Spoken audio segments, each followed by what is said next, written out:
Guys, tingnan nyo to. Kakatapos lang ng Mr. World Final Show na ginanap sa Vietnam last November 23, 2024. At ang pambato ng Pilipinas na si Kirk Bondad ay nagtapos in an early cut sa top 20 finalists. At ang nanalo naman ay ang sumusunod. Third runner-up goes to Mr. World Angola. Second runner-up goes to Mr. World Spain.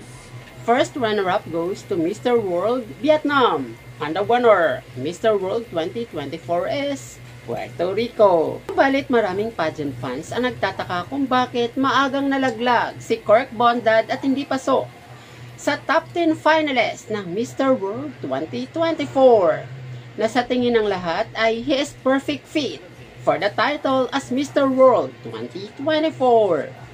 Pero guys, check muna natin at balikan ang kanyang performances in sportswear and informal suit.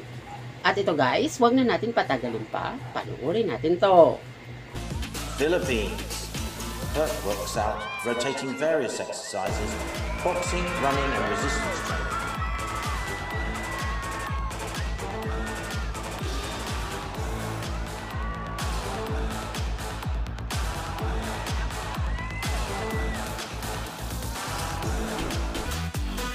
Philippines. I don't ever slow up, no I don't take shit. I got no love for the fakeness. If you wanna play tough and wanna hate this, I'll always show up.